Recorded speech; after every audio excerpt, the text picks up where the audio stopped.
everyone, how you going? Karen Finnan here, physiotherapist and director of online.physio.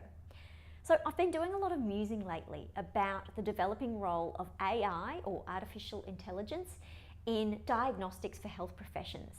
Now, of course, my thoughts on this are around the physiotherapy world, but any of the physical health professions, this is really relevant to.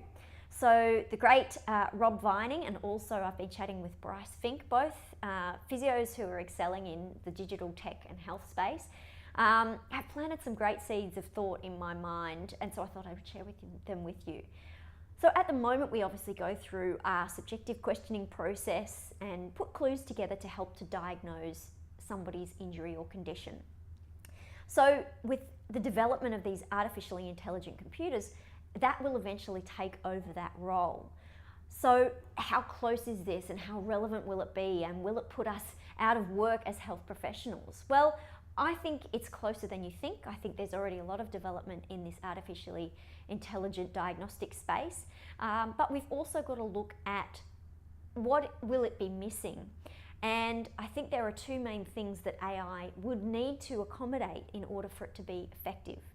The first is empathy. So I think although a robot can look at a list of symptoms and come up with a diagnosis, I think we all know that true buy-in comes from patients when they have empathy, when they really have concerns about what the poor patient has been going through or how difficult it's been for them. We know that our patients get better quicker when they really feel heard and understood, and I think empathy is a really key part of that. The other aspect of it is motivation to get better. So although an artificially intelligent robot may be able to beautifully and perfectly diagnose somebody's condition, does that necessarily mean the patient will be motivated to do a series of exercises to get better? I think we're really great as health professionals at explaining the pros and cons, explaining why, giving reasoning, obtaining buy-in.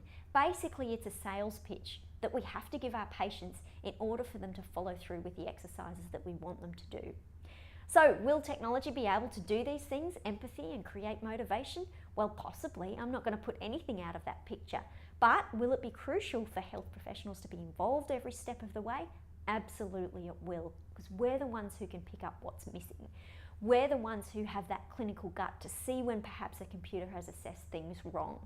So will it put us out of work? Absolutely no, it won't. Will our roles change? Absolutely. Will it make things easier for us in some respects and harder in others? Yeah, it probably will, but we have to be open to adapt to these changes and see where we fit in to these roles. Physical bookshops are going by the by, but the people who got into the online book space, they're doing really well. So we've got to be open to those sort of changes as well.